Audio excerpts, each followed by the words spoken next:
Γεια σου Νάρε. Ξεκινήσουμε από τον ΠΑΟΚ, ο οποίος έπαιξε αγώνα στους ομίλους του Europa League με την Alkmaar εκτός έδρας στην Ολλανδία. Το αποτέλεσμα ήταν ισόπαλο 1-1. Ένα αποτέλεσμα που συμφέρει τον ΠΑΟΚ ουσιαστικά, καθώς ήταν το πιο δύσκολο παιχνίδι που είχε να παίξει στους ομίλους του Europa League. Ήταν η πιο δύσκολη ομάδα που έχει στον όμιλο. Και δεν είναι μόνο το ότι έφερε απλά μια ισοπαλία, ας πούμε, που κάποιοι πιστεύουν πως έβαλε ένα γκολ στο 90 φεύγα και απλά είναι μια ισοπαλία. Ο ΠΑΟΚ έπαιξε πολύ καλά, είχε 2 δοκάρια, είχε πολλές ευκαιρίες, είχε την κατοχή. Έπαιξε πάρα πολύ καλά και αν δείξει αυτό το πρόσωπο θα τα πάει καλά στην Ευρώπη. Επίσης η Ελλάδα μετά το hit ΠΑΟΚ και το διπλό του Ολυμπιακού ήρθε πάλι στη 12η θέση στην Ευρώπη.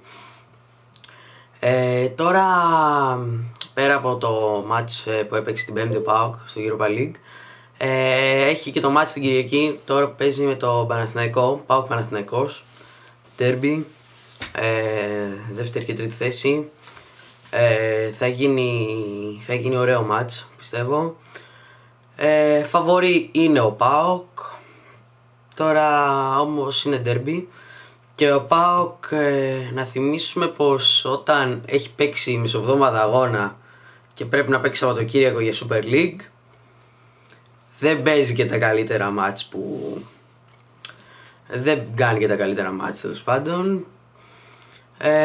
Πάντως όπως και να έχει, το φαβορί είναι ο ΠΑΟΚ. Ο Παναθηναϊκός έχει ετοιμαστεί, ενώ στον Παναθηναϊκό τώρα ο Μπέρκ δήλωσε πως θέλει έναν τίτλο στην ομάδα, ενώ ο πατέρας είπε οριστικά αντίο από την ΠΑΕ Παναθηναϊκός, καθώς παραχώρησε τις μετοχές του. Τέλος λοιπόν ο πατέρας από τον Παναθηναϊκό. Ενώ στον Άρη πρέπει επιτέλους να σταματήσει το σερί των κακών εμφανίσεων. Έχει 1 βαθμό ο Άρης σε όλη τη Super League.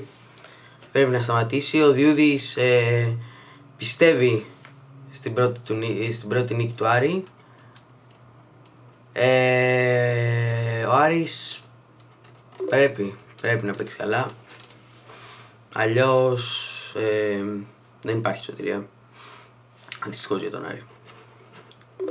Ενώ η ΑΕΚ